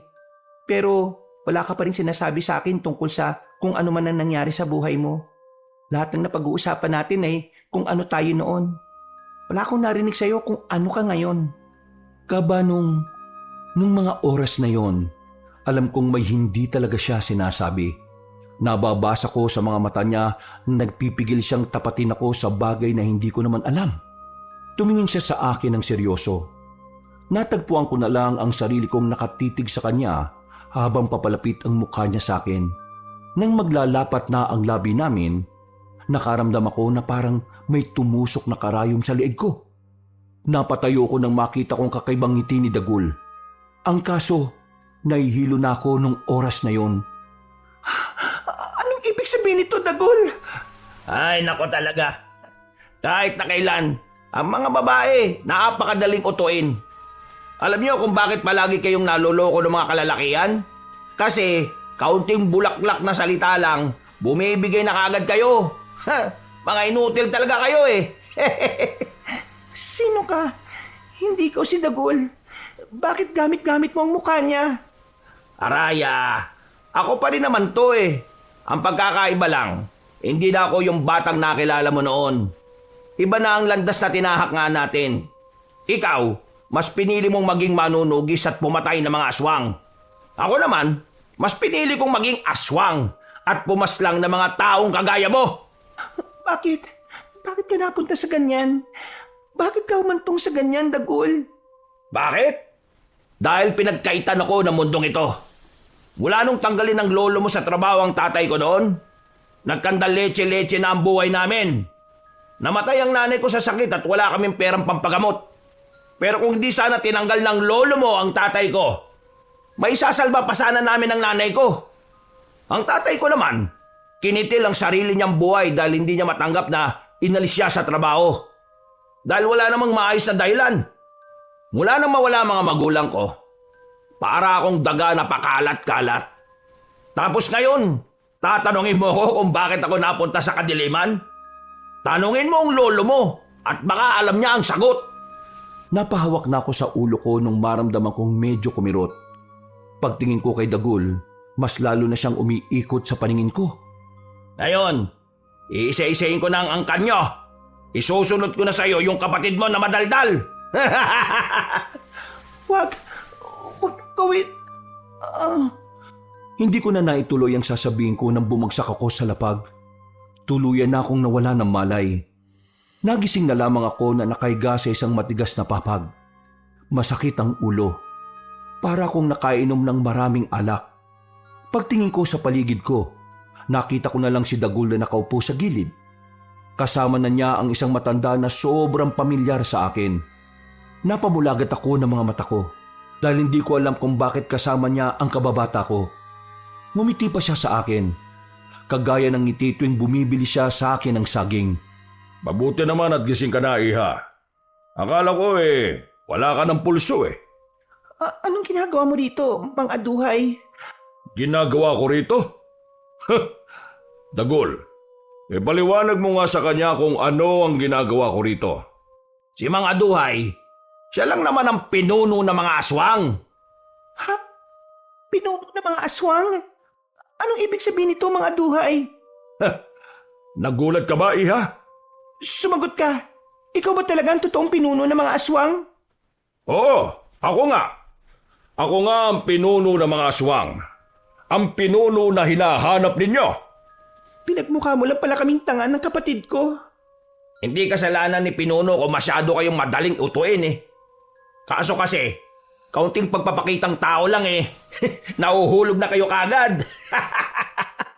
Alam mo rin ang tungkol dito? Oo naman. Plinano na talaga namin to. Nung malaman ko pa lang na nandito ka na sa Sigihor, nakagawa na kagad kami ng malupit na plano ni Pinuno. Akala mo siguro madadala mo kami ng pagtitinda-tinda nyo ng saging Kilala ka namin. Pagpunta mo pa lang dito, alam na namin kung anong pakay ninyo. Mga duwag! Anong sinabi mo? Duwag! Takot! Kinailangan niyo pa akong igapo sa igana ito para lang siguraduhin hindi kayo mapapahamak? Tama naman ang sinabi mo. Alam ko naman na ikaw ang malaking banta sa mga gusto naming gawin. Wala akong pakialam sa dalawang lalaki na kasama mo. Kayang-kaya ko silang paslangin ng walang kahirap-hirap. Huwag ka masyadong makampante. Hindi niyo alam kung anong kayang gawin ng kapatid ko. Yung kapatid mong bobwet? Seryoso ka ba? Kulang pa sa karanasan ng batang yon. Baka tirisin ko lang yun Dagul, siguraduhin yung hindi ito makakatakas, ha? Ano bang gagawin niyo sa akin?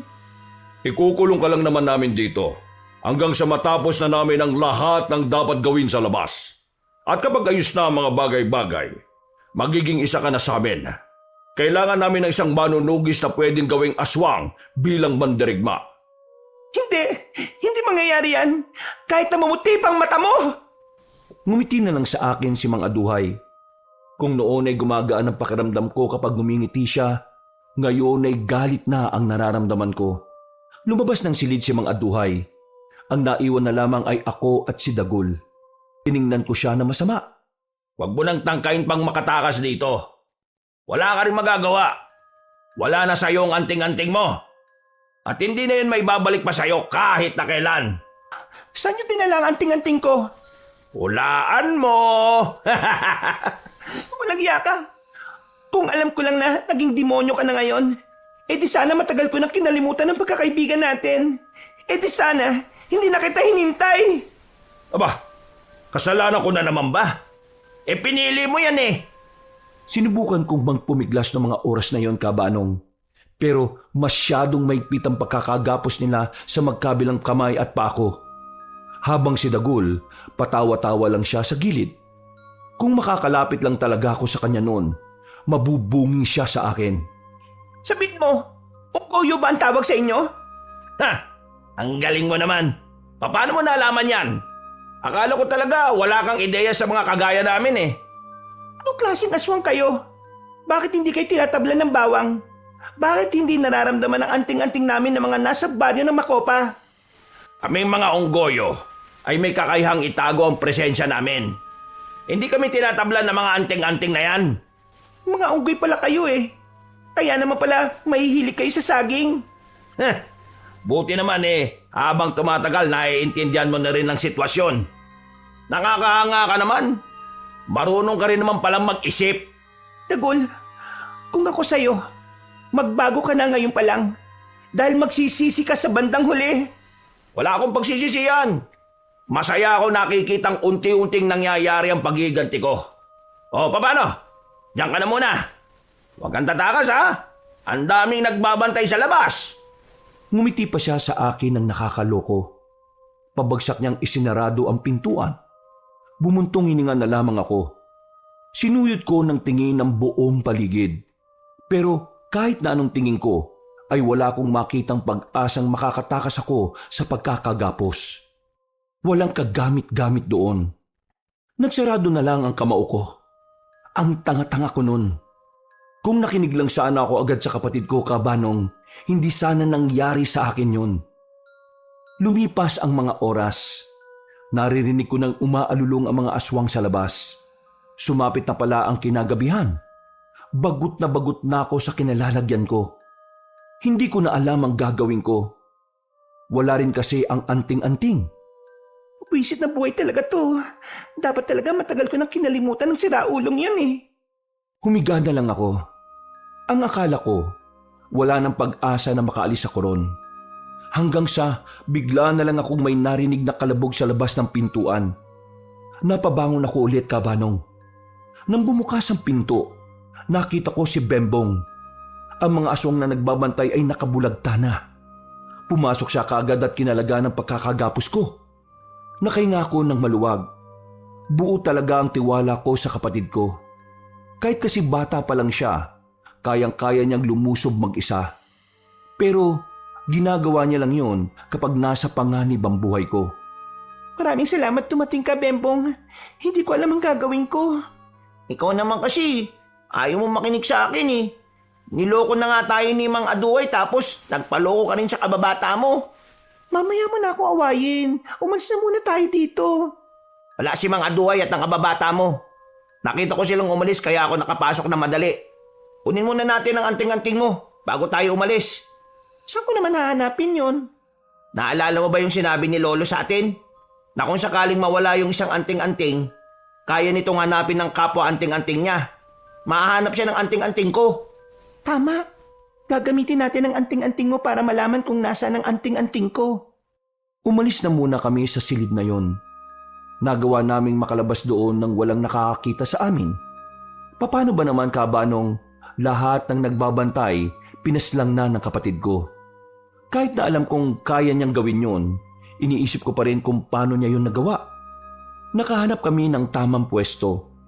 Sa likuran ng manukan. Malayo na yon sa kabahayan. Umupo kami roon. Wala kaming pakialam kung maraming lamok. Pumikit si Bembong. Sisimulan na niyang ikonekta ang anting-anting niya sa anting-anting ko. Ayan na ate. Kumukonekta na siya. Ayan na. Ha, alam ko na. Oh, nasaan? Nasa loob siya ng bahay ni Mang Aduan. Sa banda rito. Tara, sundan mo ko. Maingat kaming naglakad patungo roon. Sinamantala namin na hindi pa nakakabalik si Mang Aduhay at si Dagul. Maya-maya lang, nang makita namin ang bahay na matanda, walang pag-aalinlangang pumasok kami sa likod na bintana. Winasak na lamang namin yon para madali ang pagpasok namin. Binuksan ni Bembong ang aparador. At doon, nakita nga namin ang anting-anting ko na umiilaw-ilaw pa ng bahagya. Sinuot ko kagad yon. Dinampot ko na lang ang nakita kong itak sa labas ng bahay. Ate, hindi natin sila pwedeng palagan. Kailangan itong malaman nila Mang Pedrino at Kuya Dingdong. Himala yata. Parang ang tinutino mo mag-isip ngayon. Siyempre, nalagay ang buhay mo sa alanganin, ate. Kaya kailangan kong umayos. Nang maibalik ko na ang anting-anting ko, bumalik na ang lakas ng loob ko. Pero sa mga puntong yon ay kailangan kong pakinggan ang kapatid ko. Hindi na muna kami pumalag. Ang mas iniisip na lang muna namin ay kung papaano kami makakaalis doon. Saan ka ba tumaan kanina? Sa kabila, ang kaso ate, mahirapan na makabalik dun eh.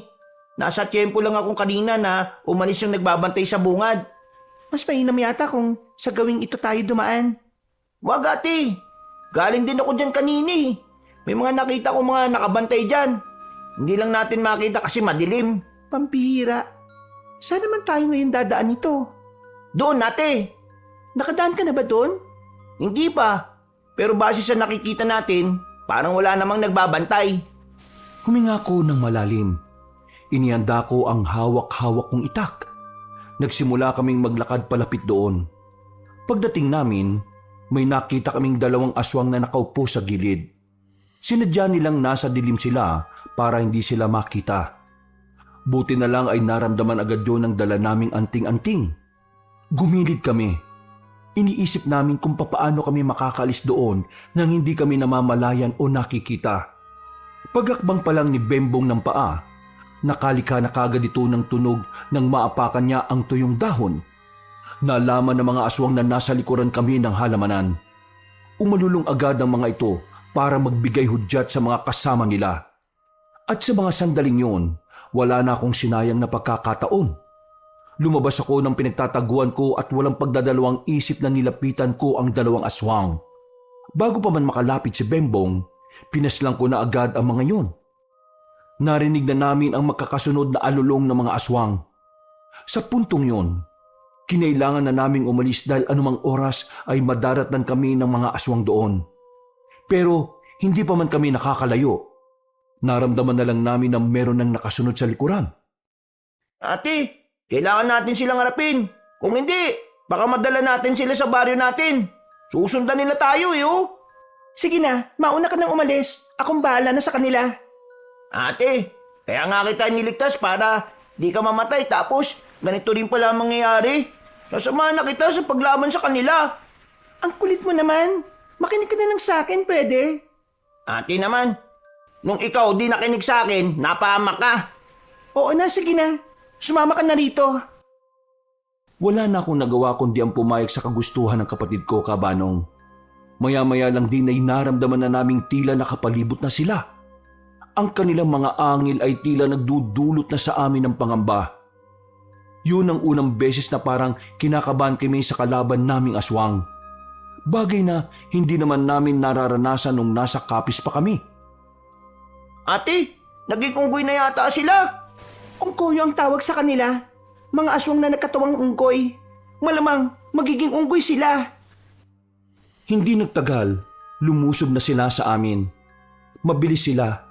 Yung iba pa, lumalambitin sa kung saan-saan. Pero hindi kami nagpatinag ng mga oras na yon. Mas lalo lang kaming ginanahan ni Bembong kahit na medyo may kaba. Paglapit sa amin ng isang aswang, nahawakan niya ako sa damit. Buti na lang ay tinaga agad siya ni Bembong. Kung hindi, mahuhubaran ako. Paglingon ko naman sa gilid, may dalawang aswang na nagtangkang lumapit kay Bembong. Wala akong sinayang na sandali. Ginamit ko ang kapangyarihan ng anting-anting.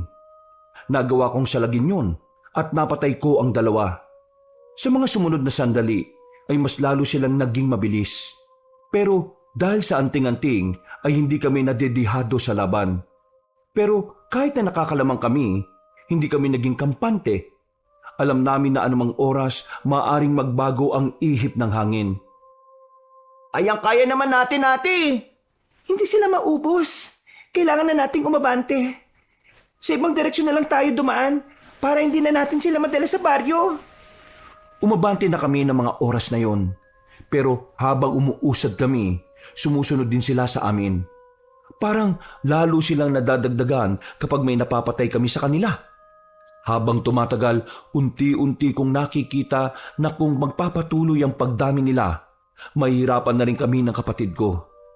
Kaya naman, binilisan na lang namin ang takbo hanggang sa makarating na kami sa Tuyong Palayan. Mas tirik ang buwan sa parting yun.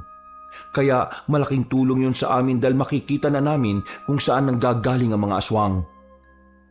Gamitin na kaya natin ang tunay na kapangyarihan ng anting-anting natin, ate. Wag! Ilalaan lang natin to sa pinuno nila. Aatake na sana kami sa mga aswang pero biglang dumating si Dagul. Pinagbababatukan niya ang mga kapwa niya aswang. Mga inutil kayo! Ang daming pabarating na kalaban! Ito ang inuunan nyo! Lumayas kayo! Abangan nyo yung mga kalaban at ako nang bahala rito! Paparating na ang mga manunugis. Wala na kayo magagawa. Nasabi ko na nga ba tama ang hinala ko Aswang ka kasi, pangit ka! Hoy, bubwit! Akala mo hindi ako napatol sa bata? Yari ka sa akin ngayon! Masyado kang madaldal, ha? Hindi naman ako natatakot sa'yo Ikaw ang dapat matakot sa akin. Hindi ka ba napapaisip? Niligtas ko lang mag-isa ang ate ko. Doon pa lang dapat matakot ka na Hoy, utong lupa! Hindi ako nasisindak sa mga salita lang. Kaya tigilan mo ako sa sinasabi mo. Kasi, ngayong gabi, dalawa kayo ng ate mong hahalik sa lupa. Ang dami mong sinasabi. Hindi ko alam na mas madaldal ka pa pala ngayon. Samantalang nung bata pa tayo hindi ka man lang makapagsalita kapag may kaaway ka. Nako, babalik na naman tayo sa nakaraan. Ang mabuti pa simulan na natin to. Gigil na ako sa batang yan Mukha naman siyang pa Kung ako mukhang pa, ikaw mukhang alipunga. Nagulat na lang ako nang biglang tumalo ng mataas si Bembong. Agad itong nakalapit kay Dagul. Kitang-kita ko rin na inis na ang kapatid ko sa kababata ko. Kaya naman, hindi na rin ako nagsayang ng oras. Sinabayan ko si Bembong sa pag-atake. At kahit na dalawa kami, nagagawa pa rin makailag ni Dagul. Hindi kayo makakaisa! Anong hindi? Bembong, bilis! Nanlalaki ang mga mata ni Dagul nang makitang nasa gilid na niya si Bembong. Sinubukan niyang makailag sa pagtaga na ginawa ni Bembong pero naroon naman ako sa kabila. Hinataw ko kagad siya ng itak. Agad na tumagas ang dugo sa tagiliran niya. Si Bembong naman muling lumapit. Tinaga naman niya sa hita si Dagul para kahit na papaano mapabagal namin ang kilos niya. Umatras siya ng kaunti. Bigla siyang hiningal dahil sa ginawa namin. Aatake na sana ulit kami nang bigla siyang tumalon ng mataas. Ginamit ko ang anting-anting. Sinalubong ko siya sa ere. Tinamaan ko siya ng itak sa bandang kilikili. Kung hindi mo nailagan, malamang patay ka na. Alam mo ba kung anong totoo? Pinagsasasabi mo. Noong mga bata pa tayo, hindi naman talaga kita tinuring na kaibigan Kaya lang naman kita sinasamahan kasi marami kang pagkain palagi. Nakakalibre ako ng kain. Wala kasing pagkain sa bahay namin minsan Kapag hindi nagpapasahod ang lolo mo. Hindi totoo yan. Alam ko na talagang tinuring mo akong kaibigan noon. Hindi ka ba kakapagsinungaling sa akin, Dagul? Ha? Nagsisinungaling? Bakit naman ako magsisinungaling, Araya?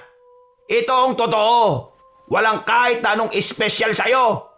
Kaya kahit na kailan, hindi kita nakitang bilang kaibigan. Ginamit lang naman kita para sa pansarili kong interes.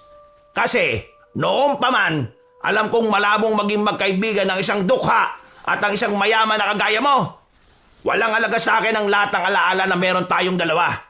Kung hindi ka lang kita kailangan paslangin hindi na kita maaalala Huwag kang makinig sa kanya, ate. Sinisira lang niya yung kaisipan mo para mawala ang atensyon mo sa laban. Huwag kang mag-alala, Bembong. Hindi ako naapektuhan. Kahit na ang totoo, ay nasaktan ako sa mga sinabi ni Dagul Kabanong.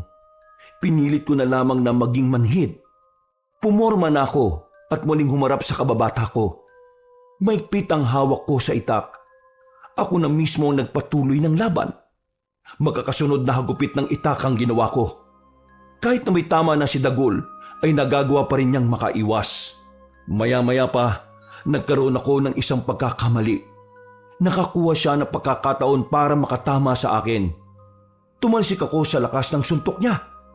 mabilis namang rumisponde ang kapatid ko para tulungan ako.